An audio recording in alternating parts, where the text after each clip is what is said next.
Alright, I'm going to continue from page 368. I'm just skipping that next page of notes.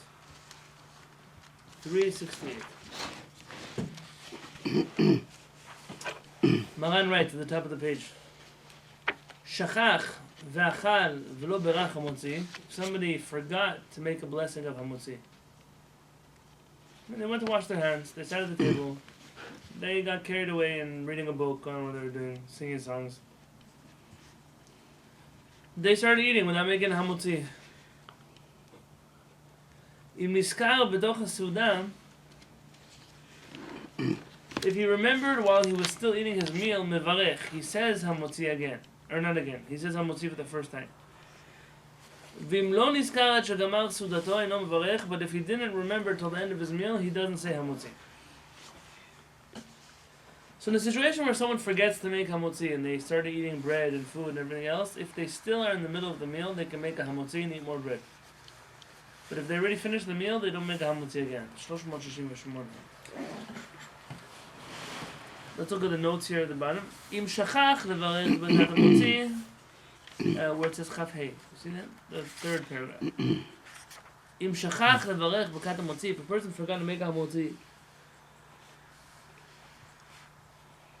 ונזכר 368 ונזכר אחר שסיים סעודתו, and he remembers after he finishes eating his meal, אינו חוזר ומברך המוציא על מה שאכל, he does not go back and make a hamotzi retroactively after he eats. אבל אם נזכר קודם שסיים סעודתו, but if he remembers after he finishes the meal, יברך המוציא ויאכל עוד פת. He makes a hamotzi and he should eat more bread. וטוב שיכוון לפתור בברכתו גם את מה שאכל כבר. And he should have in mind with his blessing that it should cover everything he ate beforehand also. Now how you make a blessing retroactively, I'm not here to stick my head in.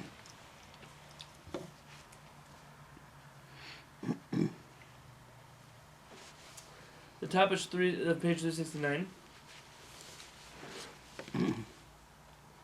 ואף בנזכר שלא ברך המוציא אחר שסיים סעודתו, and even if you remember that you forgot to make a hamotzi all the way to the end of your meal, טוב להחמיר ממידת חסידות שיאכל מעט פת ויברך המוציא. It's proper to be strict, if you can, and eat a little bit more bread and make a hamotzi on that piece of bread.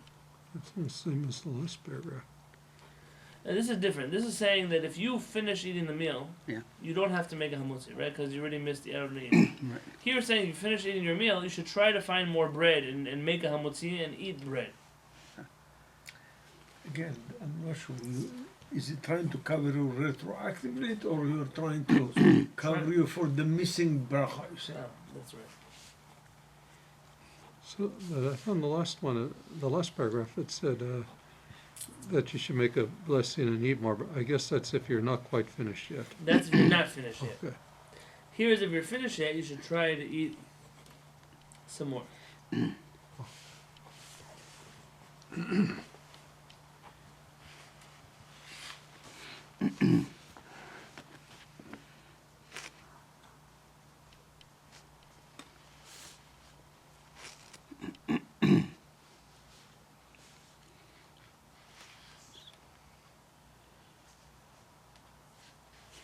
Okay, this is a complicated conversation. Why yes, why no? It's not a very practical situation. Let's find ourselves on page 370. This is a more practical situation, and it has a more relevant logic to it. Oh, I thought that was pretty practical, at least the law, maybe not the discussion. Yeah, no, the law is practical. The discussion less. Okay. Let's still see it in 370 under the two lines. And if you're so full that if you were to force yourself to eat some more bread, that the eating that you would eat would be gluttonous. It would be like uncomfortable eating. You're not allowed to put yourself in a situation where you're overeating, so therefore you don't make hamotzi and you don't eat more. Because according to halakha, this is not considered eating at all. You have to ask yourself, the people who live at these weddings and bar mitzvahs and they eat 1 plate and 2 plates and 10 plates and 20 plates of food, if they're actually within the boundaries of halakha. V'hu adin b'chol zeh l'inyan shar b'kot aninin. This conversation is true, Baruch, and this is where it gets very practical, with every type of blessing on food. So say you're eating a salad and you forgot to make a blessing on the salad. What the halakha? The halakha is if you're still in the middle of the salad, you make a blessing and eat more. If you already finished eating the salad, you don't make a blessing again. The same would be true with a glass of water, with anything else that's going on. ולעניין אם נזכר שלא בירך בעוד המאכל או משקה בפיו, עיין להלן. And if you want to know what do you do if you, let's say we're just taking a bite of food. You didn't swallow the food, but the food is in your mouth. What do you do in that situation? Do you spit it out, eat it again? You I probably think read it's it daily. proper to, I'm laughing because I've sometimes put some out and then realize, Yeah. and then start making That a happens to me. bracha on what. Yeah. Maybe it's And not it's good to all- say a bracha when you got food in your mouth. That's right. There's a conversation about Oh, whether really? you can make a blessing with food in your mouth. So that's happened to me before. I've taken the first bite and I've got the food in my mouth and I'm trying to say the bracha. You know. That's correct. That's a question. We're going to talk about it in chapter 172. So now we're 167, we'll get to 172. If I recall correctly, and this is off the top of my head, so I haven't looked at over there in a while. But if I recall correctly, the conversation is if you can take it out of your mouth. Let's say it's like a cookie. Okay, take it out. It's not going to gross you out to take it out and eat it again. But if like you're chewing, I don't know, a spoonful of chamin or something, and like you Or spit it out egg. on a plate, eat it again, it'll be gross. In that situation, it seems like some poskim say you should move it to the side of your mouth, make a bracha, and then eat it without taking it out of your mouth. Getting cheeky. Because I mean, you would have to spit it out in front of everybody else. Right. So that's an interesting conversation. And why can't you make a bracha with your mouth full? It's kind of like your mother told you, don't talk with your mouth full. Same idea. Okay.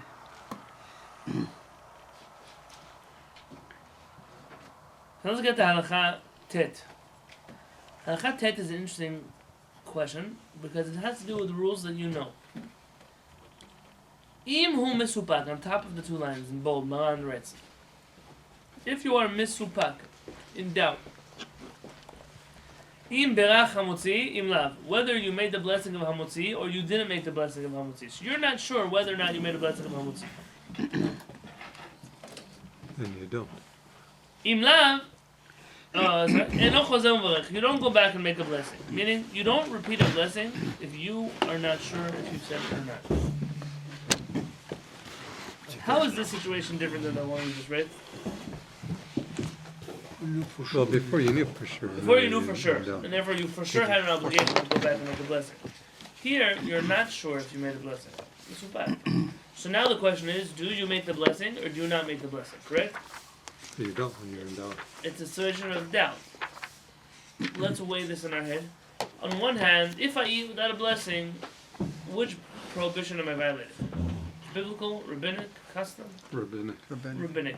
If I did make a blessing and I forgot, so now I'm making a blessing in vain, is that a biblical prohibition or rabbinic prohibition? Biblical. And therefore, you could already understand Maha's logic that if you're not sure, you don't make the blessing again. Because why would you put yourself in a situation of because of a rabbinic doubt, you're going to violate a biblical prohibition. This happens so often. Even this idea of the people who wash and then they don't talk, and then they talk and they wash their hands again. The foolishness of these people is that they don't understand that blessing that they're making is a blessing in vain. It's forbidden to make such a blessing in halakha. There are many things that people do they don't know, they don't understand, and the risk is violating one of the 10 Commandments. That's not something we take lightly.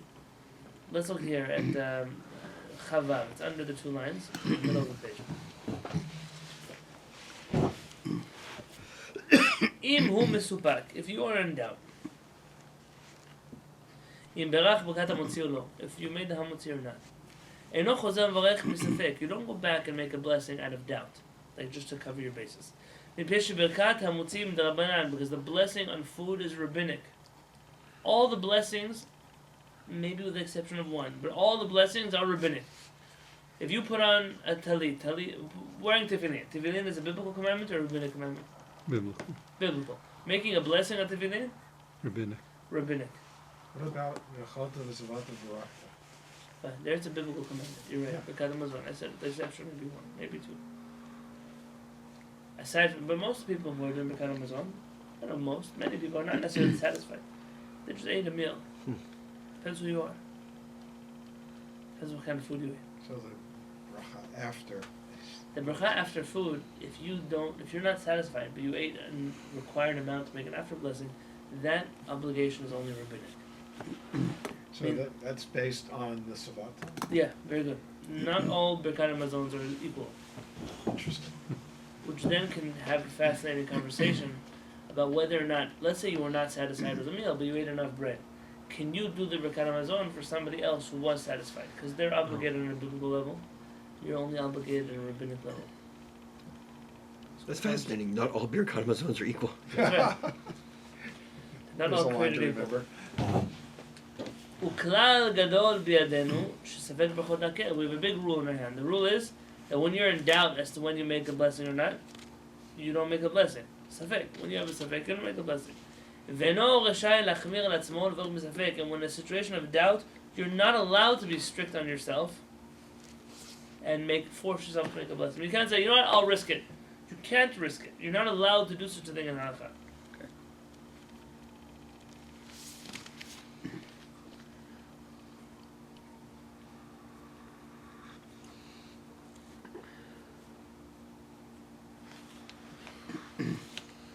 Such a good problem. Let's see something inside. Look in the footnote Chavtet. You see here? The right column, the right side. It's the first line. Your halacha. Yes. הנה הטור כתב בשם הרמב"ם. The Tur writes the name of the Rambam. שספק ברך המוציא מברך מספק. Tur says that according to the Rambam, if you're not sure whether or not you made a hamotzi, you have to make a hamotzi again. וכתב הטור לדחותו. And the Tur says, oh, even though the Rambam says that, I disagree with the Rambam. שאין ברכת המוציא אלא מדרבנן ולברך בספק. He says because hamutzi is only rabbinic and you don't violate a biblical prohibition to make a rabbinic blessing. V'shchen kadav smag, and he says the smag says that as well. So the Tur quotes the Rambam as saying that if you're not sure whether you make a hamutzi, what do?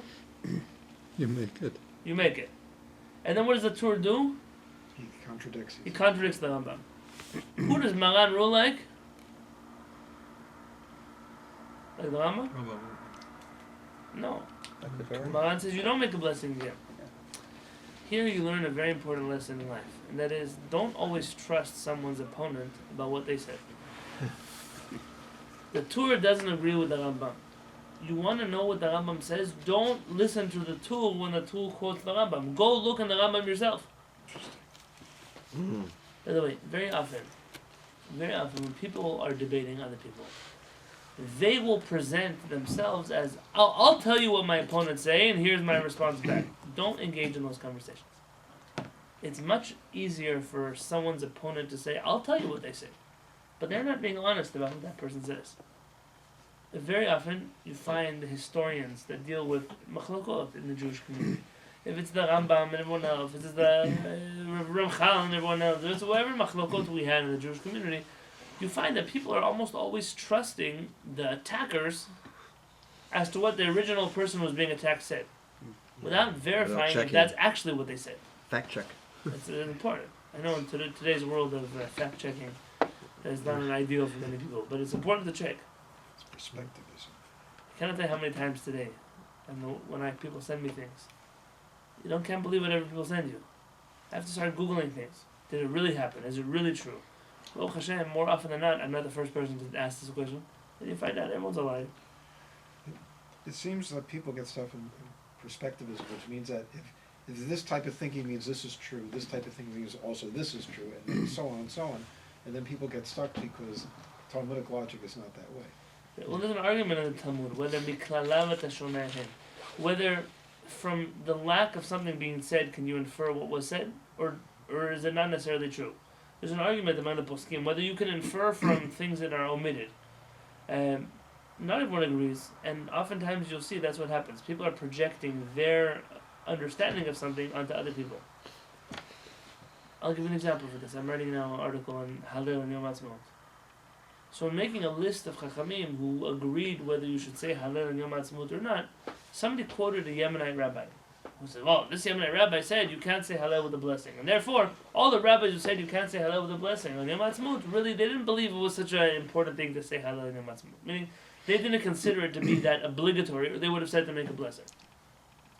To which the response is very simple. In the Yemenite community, they follow the Rambam, also Maran, by the way, who says you never make a blessing on a half Hallel.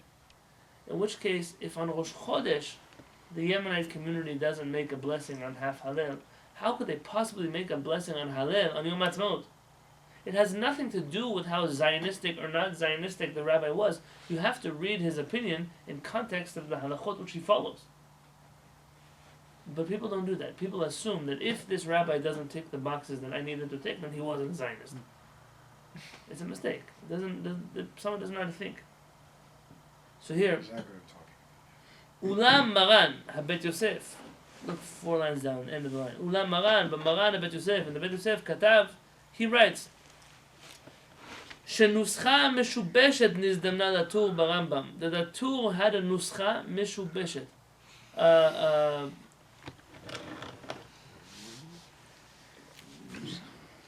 Nusach is a text, but like a messed up text, a mistaken text in front of him. Misprint or something. Yeah, something was misprinted there. Fanenu, and now we're Rambam Pasak Shelo Chazon V'Chol Safed. The Rambam in front of us. If you take out a Rambam, the Rambam says you don't go back and make a blessing. So the Torah said the Rambam says you go back and make a blessing, and he argues with him. But in the text of the Rambam that we have, the Rambam doesn't say that. The Rambam says no, you can't go back and make a blessing.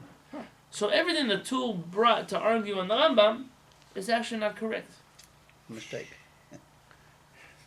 They make mistakes that high up. This happens all the time, especially in halakha. You know how many times we rely on secondary sources, myself included. Sometimes you don't have the original book, so you rely on the 3 other people who quoted that original book. But you don't realize that those 3 people were all quoting the same one person who misquoted the original text. The mistake is The compounded. mistake is, and we all, and already by now, everyone knows that's what he said, but it's not what he said. והביא עוד הבית יוסף בשם התוספות והרשב"ם, the בית יוסף quotes התוספות והרשב"ם, דאף על גב דאיקה קל וחומר בגמרא שם, לאו קל וחומר בגמרא שהוא, וכן כתוב בצוות הראש, בצוות בן פרץ. This is all I wanted to bring here, which was that some say the Rambam argues with Maran, but really Rambam doesn't argue with Maran. Rambam and Maran agree. There's an interesting book I once saw. I don't have it in front of me today, but I read it in a bookstore somewhere. And it says that all the places where the Rambam disagrees with the Talmud, there's no such thing. The Rambam never disagreed with the Talmud. And if you find that the Rambam disagrees with the Talmud, you should know that it's because the text of the Talmud in front of you is wrong. He had a different Talmud. He didn't have a different text, or more, like say original text. You can say the text was mistaken, but the Rambam never deviated from the Talmud that was in front of him. Both Talmuds? Yeah, most of the Babylonian Talmud.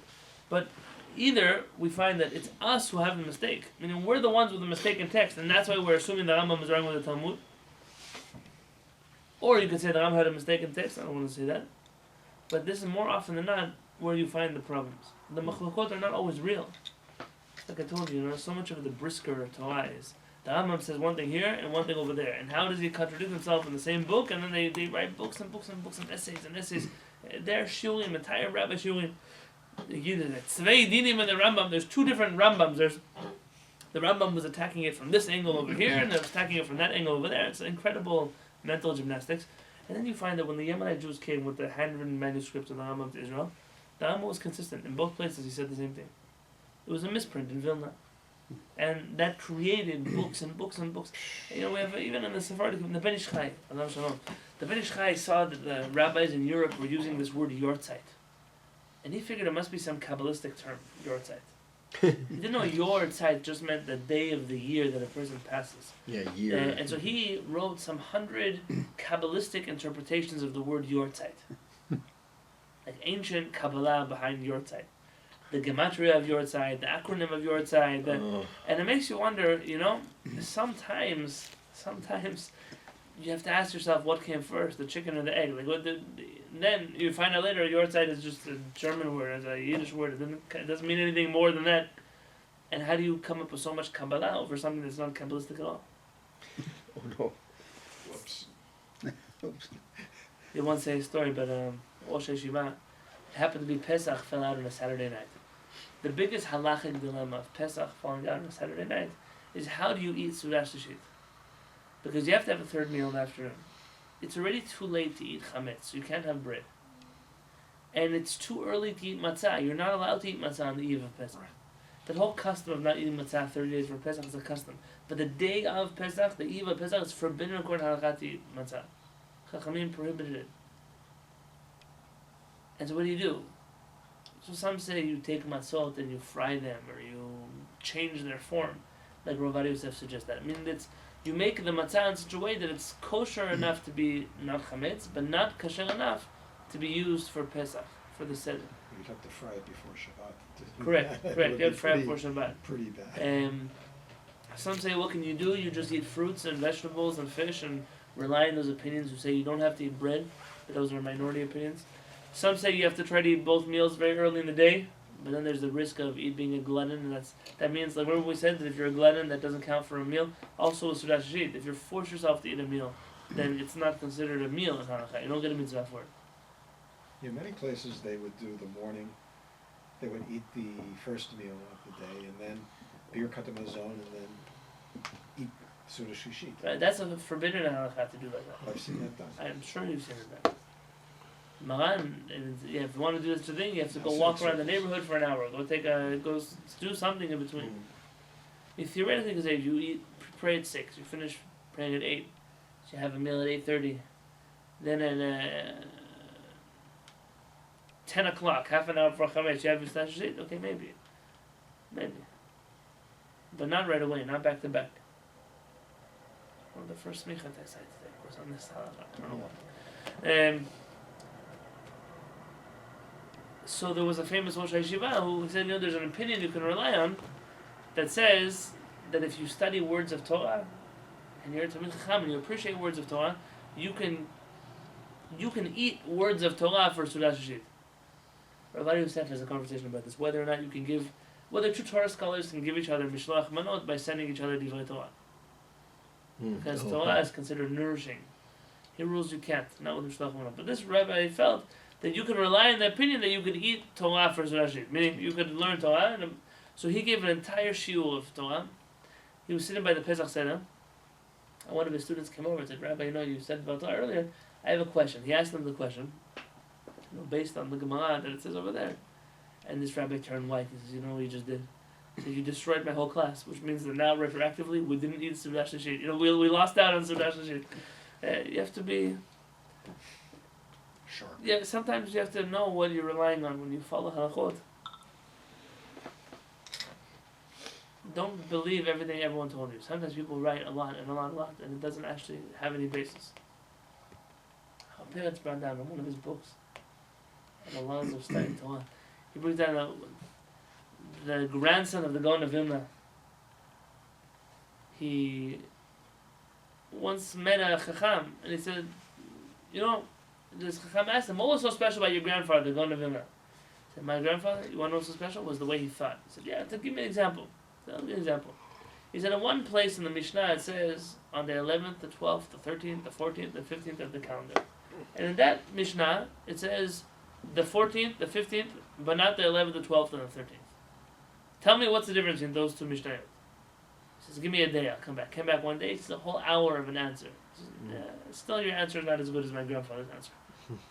So give me another day.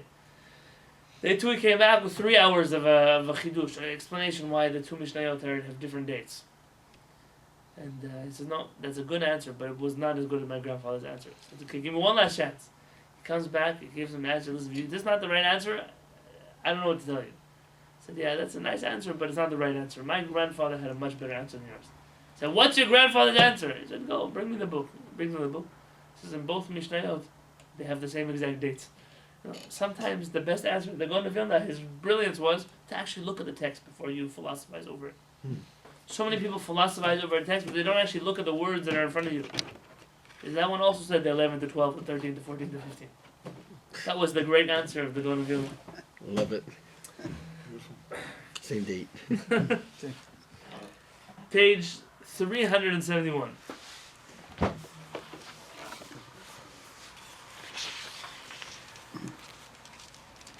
Af b'shal kol brachot hanenin, and with regard to all other food blessings, כגון בורא מיני מזונות, או בורא פרי הגפן, או בורא פרי העץ, או בורא פרי אדמה, או שהכל נהיה בדברו, any of the food blessings.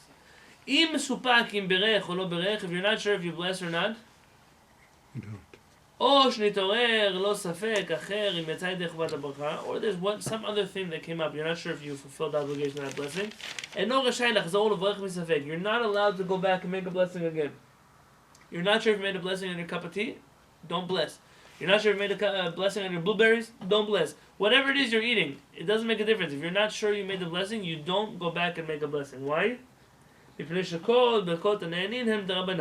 All blessings before food are rabbinic. And we have to exercise the rule of when in doubt as to making a blessing, you don't make a blessing. So the question is, okay, I know that I don't have to make a blessing, but can I finish my tea? Can I finish my blueberry? Should I say, you know what, I'm not sure, maybe I shouldn't eat anymore? Oh, because it's like you're then eating without a blessing. And Right, the rabbis you're are- risking eating, meaning what you did until now you can't help. But what about from now on out? I think you continue to eat. Mikar adin, according to the basic halakha, rashai lamshich lechol bli bracha, you're allowed to continue eating without a blessing, moto davar shetorah bo safek, and that food that you're not sure if you blessed on. That's halakha. You're allowed to continue eating.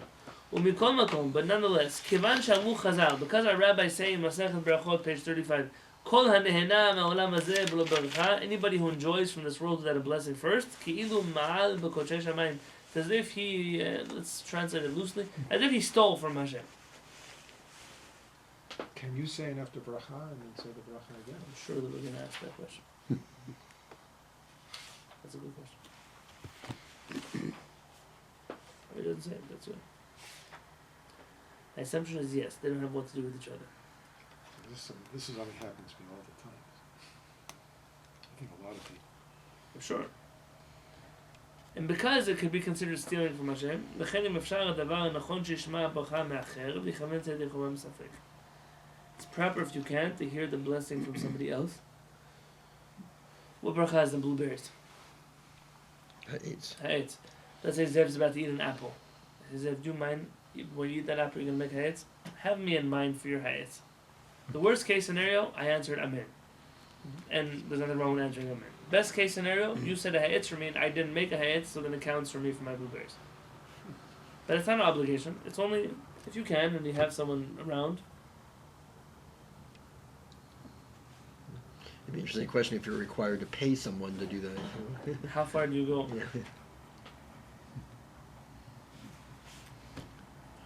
Here's money from Apple. Go buy My an understanding is the Rambam, Shulchan Aruch, nobody believes this. Meaning, nobody requires that of you, or they would have told you.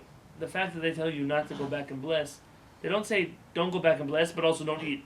They say don't go back and bless, meaning continue eating. For me, that's enough. Yeah, that makes sense.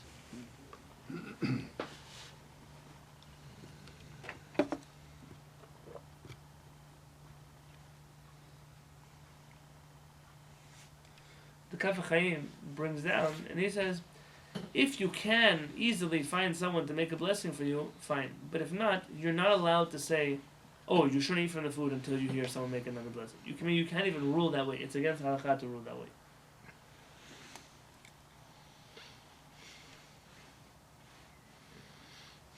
I use that term against halakha loosely. Not against any particular halakha. It's simply not required in halakha to wait for someone to come by and make a blessing for you. 373. This is an interesting halakha here. He's pretty consistent in his book. To rule this way, and it's always puzzling to me why.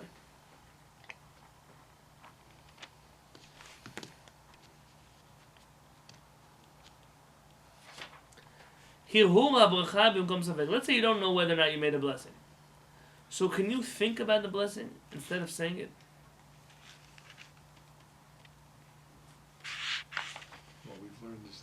You're supposed to say. brachot, you can't think them, you have to use your lips. Right, so, So look, far. look at this mental gymnastic here.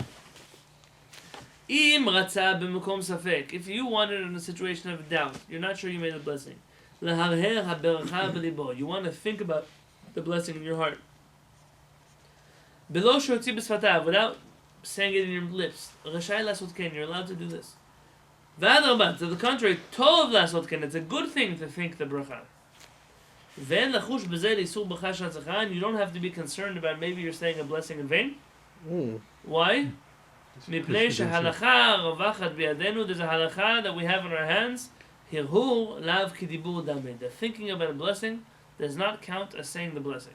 But if it doesn't count, then you're not guilty. Oh, thank you, Zed. So, on one hand, it's a nice thing that it doesn't count because you're not saying God's name in vain. On the other hand, if it doesn't count, so what value is there in doing it? I don't have an answer. I know what they're trying to get at. There is an opinion that says that thinking about a blessing counts.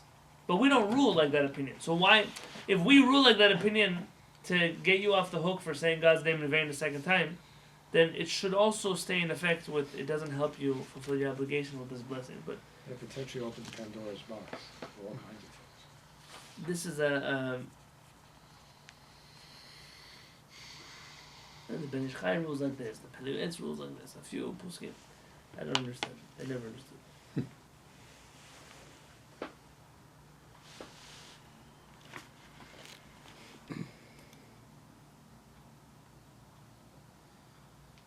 The Peleitz has an interesting solution. His book Chesed La'avam said you should say, "Hey, Avinoam, you want to learn how to make a bracha? Come. See this bread? Say the bracha with me. Baruch Ata Adam." And make a bracha for the kid, and then you can also use that to eat your bread.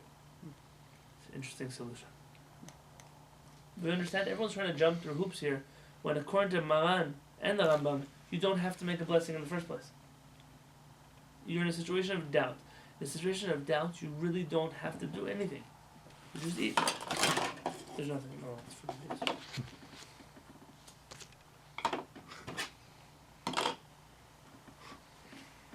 Now let's see here. Okay.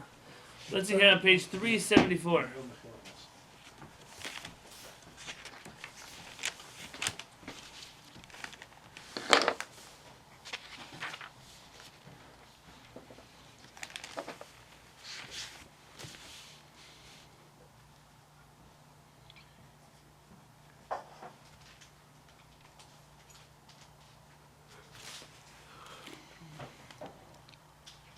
Here's an interesting situation that might happen to you. Im b'mkom birkat hamotzi. Let's say you were going to make a hamotzi on bread, but you got confused. Birech shakol niyah b'dvaro. You say instead shakol niyah b'dvaro. Happens. Mistakes happen. O shamar, does shakol count for bread? It's various kinds of blessings, so in a sense it does. Shakol is the generic blessing. It shouldn't really count for everything.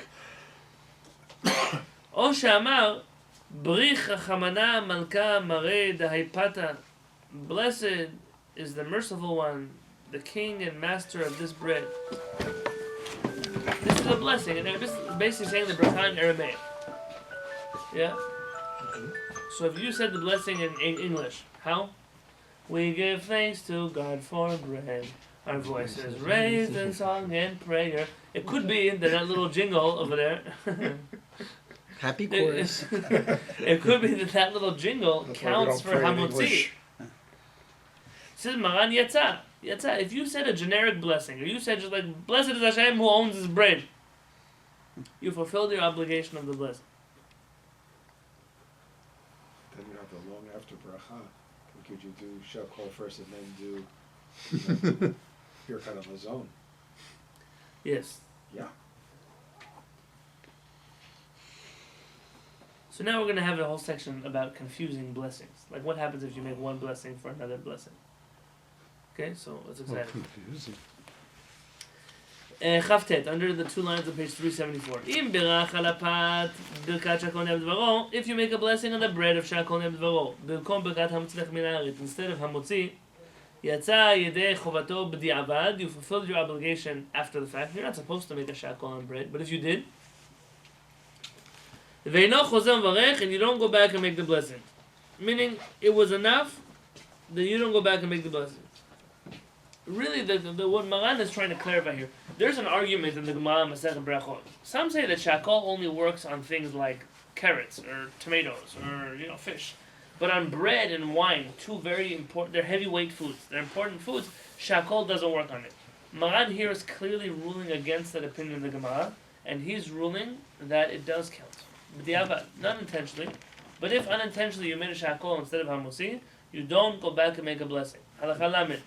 אם טעה וברך ברכת המזונות במקום ברכת המוציא לחם מן הארץ. If you made a mizonot instead of hamotzi, this is different. Borei minei mizonot. What's the literal translation? He who created various kinds of grains. Is that generic enough that it covers bread? Oh, more so than shachol, but Why? Shakol says everything was created in your word. So shakol for sure covers bread. The question is bread too far evolved from grain to be included in the blessing of hamotzi? But if you add certain substances to bread, then you make a mizonot. Correct. We're going to get there. That's actually a good question. Yatsa yedei chovato b'di'avad v'no chozem varech. You also fulfill your obligation with the mizonot on bread, and you don't go back and make a blessing. Really? Yeah.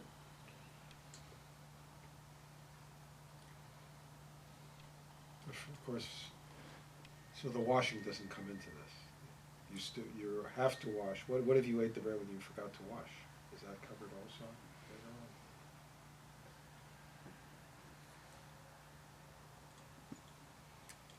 Let's see.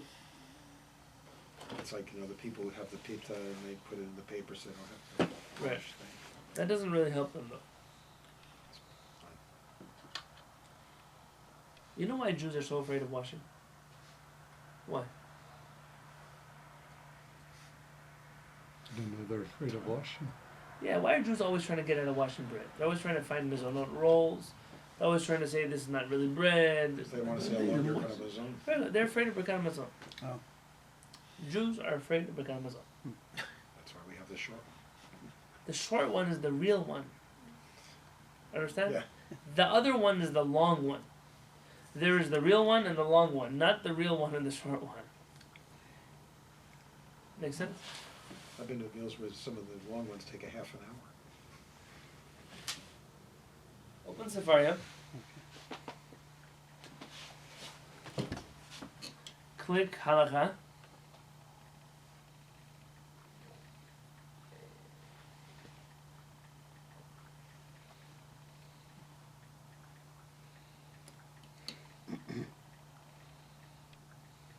Yeah, found Halacha. Yeah. Click on the top left, Mishneh Torah. Okay. Scroll down to the second book, Sefer Mada. You see that? Mm-hmm. Now Sefer Ahava underneath it. That's the third. See where it says the order of prayer? Yeah. Mm-hmm. Here is the Rambam Siddur with instructions. The order of prayer. Yeah. Sarah Tefillah, Kol Hashema.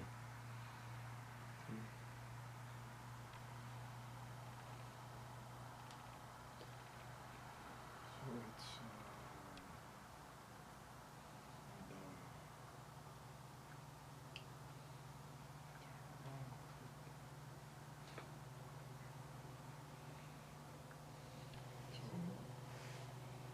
it's it's under where? Is it Nada? One moment. It's in the third Sefer Ahava. Oh, It's the order of prayer.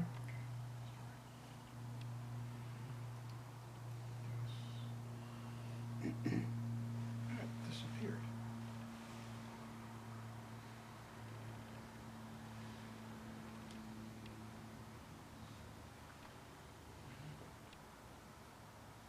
Here, so click the down arrow on top. You see the down. Now you're in Mishneh Torah, the order of prayer. Yeah.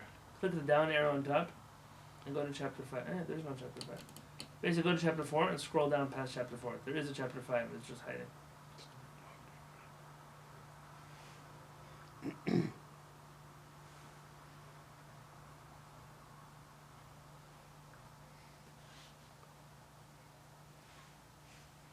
Nisach Bracha Hamazon.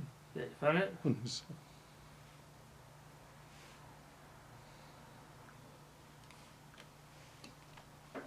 It's malfunctioning on my phone.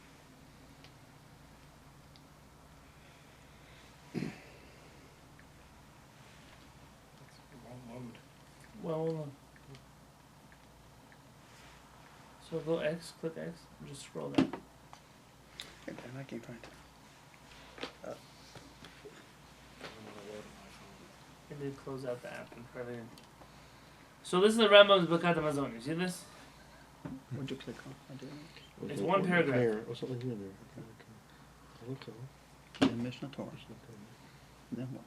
Sefer Matot, Sefer Oh. Ahavat, Sefer Ahava, order of prayer.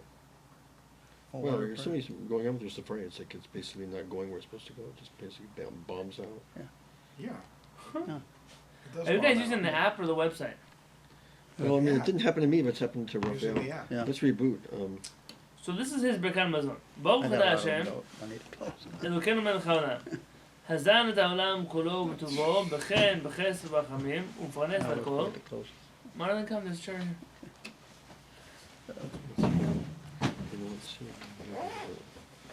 Yeah, it won't load. Won't load? Okay. Look, the Rambam's Birkat Hamazon, I'm reading it to you.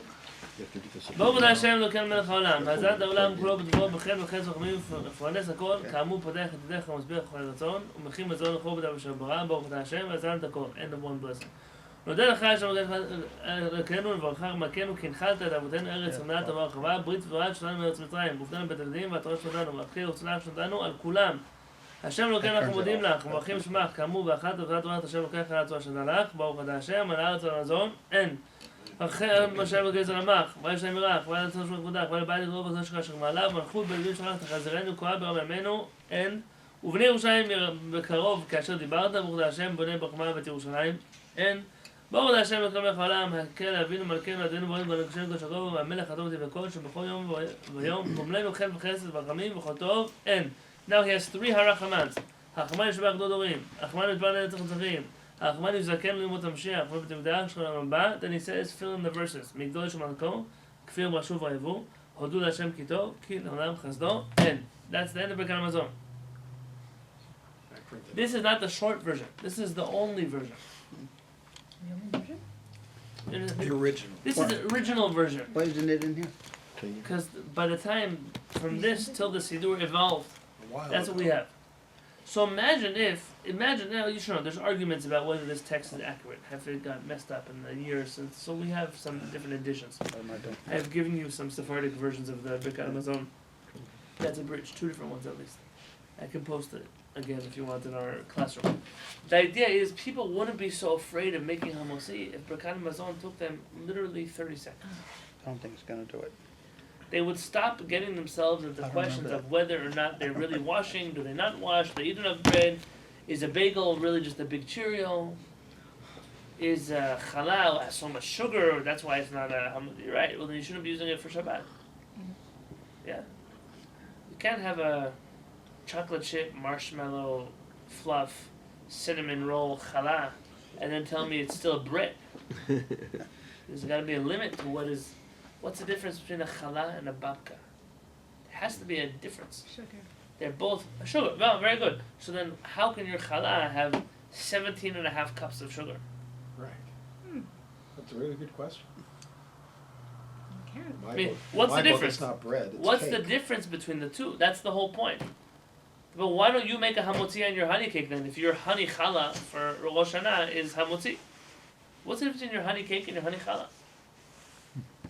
People don't have answers to the questions because they don't care about the question. But that means that they are getting themselves want their their cake. complication of making mizonot on something that is hamotzi, or making hamotzi on something that is mizonot. This happens more often than you might think.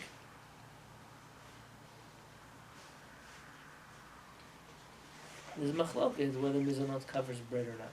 But he seems to rule here that it does. If you made a mistake. So you can make a cake out of flour, water, and yeast, and sugar, and call it a cake. But there are so many chalot that are made with flour, water, yeast, and sugar. A strict reading of Maran would tell you that even an egg in a challah, or even a little bit of sugar in a challah would make it a cake. Peretz's reading of Shulchan Aruch is perhaps some would argue a little more Ashkenormative, but it's the reading of Shulchan Aruch, which is, if this bread could be served as a cake, if it is sweet, it's not a bread, it's a cake. If it has sugar in it, but it's not sweet, you can't really taste the sugar. Sometimes people put a little bit of sugar in bread to react with the yeast. That's what That's they're different, making it do. yeah. That's another- not enough sugar to cause the bread to be a mizonot now. And that's by the way they add just a drop of sugar or apple juice to the dough and tell you, oh, this bread is mizonot. That bread is not mizonot. That bread is really hamotzi. Either direction you can't It's be a allowed. leavening agent. Yeah, It's not a sweetener. it's very good. That's what they're using it for. In the case of many chalot, especially like the chalot that I see, homemade chalot people make for the holidays or for those things, they're so sweet that there's no way in the world you can make hamotzi. In fact, you might notice that even before I went on my holy diet, even before then, I would always bring my own chalot to places, not just because of Yeshua, sometimes even in the summer, because I just don't know if I'm going to come across any bread in the house that is going to be hamotzi. That's the reality of the Jewish community. Look, let me, we're anyways opening our phones. If it's not too sweet, but you have raisins in it, could consider that bread. Raisins would be sweet. Yeah, but It's really a cake. I mean, not from a I'm halakhic not standpoint, sure. I'm saying by my standards, it would be a cake.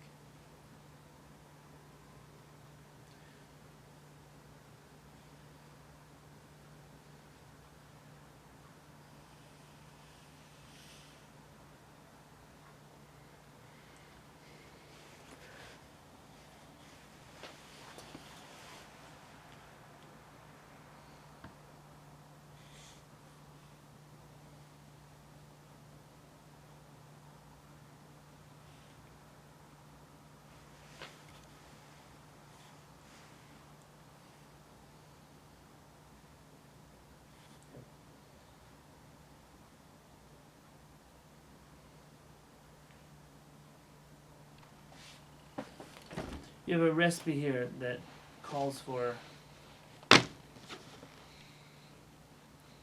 I don't know why they separate them, but 3 cups of flour, Mm-hmm. yeah, 4 eggs, Oh no. half a cup of vegetable oil. Okay. Understand, you're already dealing with only 3 cups of flour. Yes, 4 eggs, And a cup of half a vegetable- cup of vegetable oil, Oh, I have still. 1 cup of white sugar, No. plus another 1/3 a cup of white sugar, No. Oh. No. That's My not a teeth bread. hurt. Your stomach hurts. and then for the glaze on top, No. they want 1 egg mixed with 2 teaspoons of white sugar. What is going? What's So- wrong with people? So That's not a I want you to challah. understand. It's not a challah. It's like a glorified pancake. It's not a challah It's at like all. a cake. It would be It's a like cake. it's a mamash a Absolutely cake. not, This, yeah. if you would just add some chocolate chips in there, it would be a cake. It is a cake. How much sugar is But there? people think that because they braided it and now they served it during hamotzi, now it's miraculously a challah. No. Understand? What just happened to people? People don't know halakha. That's what they don't know. And to the contrary, I have somebody who came here recently and told me that when she was growing up, her family didn't eat challah. They were Turkish Jews. They only made hamotzi on pitot. And once their friends came, wow, you guys don't eat bread for Shabbat? And she remembers that. It wasn't you don't eat like braided challah for Shabbat. It's you don't eat bread. It's just compared to your bread, this is actually bread. Yeah. That's cake. Maybe that's what she meant when she said, if you don't eat bread, eat cake, you know. Right. That's Let what she them eat intended. cake. Let them eat cake. Let them eat That's what she challah. meant. Im ta'a uverach berkat hamotzi. This is an interesting question on page 376. Let's say you forgot when you made a hamotzi. Instead of making hamotzi, you blessed borei pri hadamah. Why would you make a borei pri hadamah in bread? I don't know. Come from God. Gluten free. But can it count for hamotzi? I mean, is grain technically from the ground? Yeah. Therefore, it says, Yatzai yedei chovato b'diavad. After the fact, you fulfilled your obligation. Ve'eno chozar v'olech. You don't go back and make a hamotzi if you made ha'adamah by accident on bread.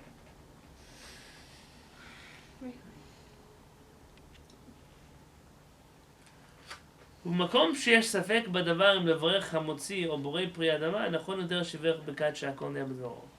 And if you're in a situation you're not sure whether you should make a hamotzi or a bore pri hadama, you should say shakol niyam dvoro instead. In what kind of situation could you possibly not know whether it's a hamotzi or it's a bore pri hadama? Some of the challah we just talked about. That's, Somebody serves you the gluten-free challah. They say, "Here's our delicious It's a challah." mix of potato and Yeah, they make breads and out flour. of almond flour. But that's not bread. Yeah. That's not bread. Yeah, but some people like you know They call maybe it- serve it to you, saying, "Oh, here's your Keto bread here's your keto bread." Don't bread. it's okay. They make it. with almond flour. So here's an example I could give you. I'm sure it's not the example he meant. The example I'll give you. Oats. Mm-hmm. Oh, bread. I'm not convinced that oats are one of the 5 grains. In fact, I'm pretty convinced that they're not. Really? I'm more convinced than I'm That's why In doubt. you said with the oat matzah. that's why I correct. said with- So I don't say usually oats on Pesach. I mean, be strict in both directions about oats.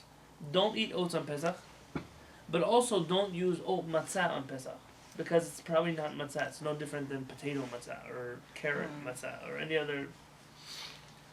So which bracha do you make on oats?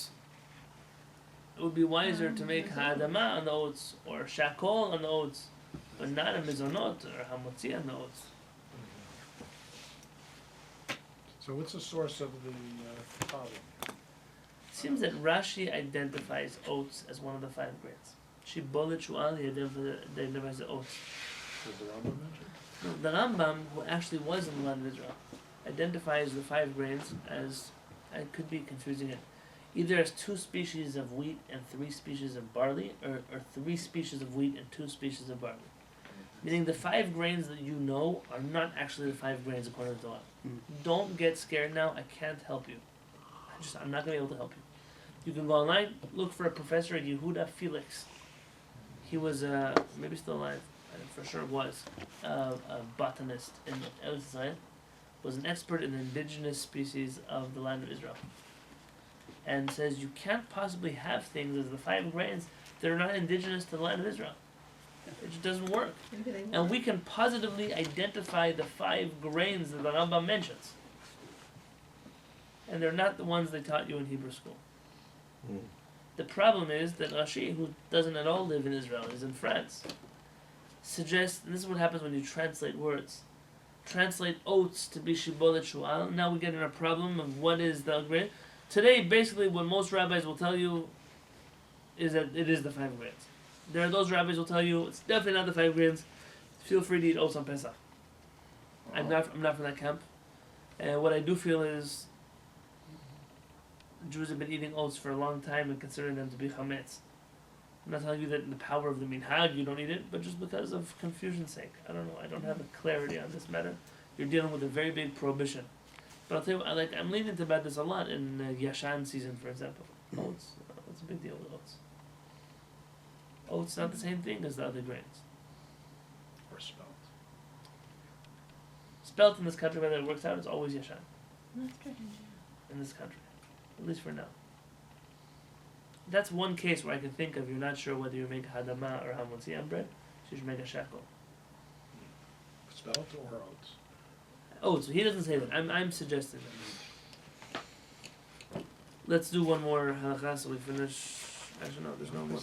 Oat bread is big in like the Celtic regions, like Ireland and Scotland and places like that. Those are the It's interesting that gluten is not a requirement for bread to be hamotzi, right? So there's no posek that talks to you about gluten. Mm. But it is curious that from the 5 grains, oats are missing gluten. They also don't look like the other grains. If you look at the grains, they don't share the same qualities. right. And we know that the 5 Oh, grains right. look similar to each other. Rye, barley, Yeah. oat, they look similar. Rye, its quality though is very different. It's much lower fat content. Oats It's don't grow. mucilaginous. I also look up Professor Yehuda. Now there's those who argued with him. They wrote essays against him. But it's a fascinating thing to stick your head into. You'll be reading a lot tonight on the internet if you start Googling. Google Professor Yehuda Felix, oats, Pesach. You'll come up with some articles.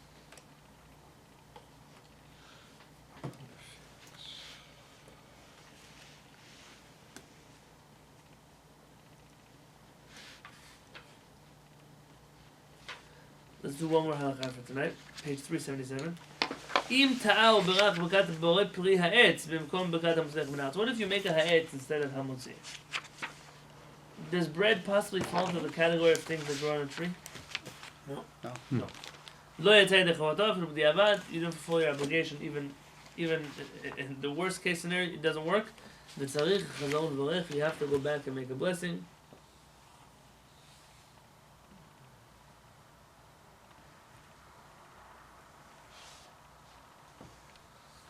The truth is that Maran in the case of Mishnah and the Rambam says that maybe ha'etz does work on bread. Ha'etz? Why? Well, if it's not dried yet, it has the quality of a fruit. There was a huge thing. Remember the whole thing with sprouted breads? Yeah. There's a whole confusion about what bracha you say on those. You know those Yeah. sprouted grains? It's a motzei. No, well, we had discussed it once. It's like an adama. It's when it's soft, when it's before it's dried. It has a different nature than after you dry it. And then it's made into bread. Well, what you do is you grind through a food mill and then bake it. You don't grind it into flour. There's no flour in Right? a Spread it. yeah. So that's not motzei? No. We brought it all the way to Rabbi Feinstein 40 years ago. I was already buying sprouted Yeah. bread, and I brought it to Rav Twersky in Denver. No joke. But there was still a doubt, a question if it was Shakol or Adama. Maran brings down in the case of Mishnah that perhaps ha'etz counts for bread, because there is an opinion of the Gemara that says, I said this in my class yesterday, that one of the options for what was the tree of knowledge in the Garden of Eden was wheat. Wheat, you're right. Based on that, it could be that bread is officially a product of a tree, if that was really the correct answer of the Gemara. But it was supposed to be like the wheat grains like huge. I don't know, I'm not an As expert. big as in these. watermelons is what I said. Now, Maran doesn't then rule differently in Shulchan Aruch, but it seems that logically it's very hard. Just kidding. It's very hard to rule this way in Maran, and let's just say that if you make a ha'etz on bread, it doesn't count. Tomorrow we're going to get into what if you make a hamotzi on. So it Cookies. does count or does it count? No. What if you make a hamotzi in Aramaic or another language, in English? What if you pray in English? What if you change the blessing of hamotzi?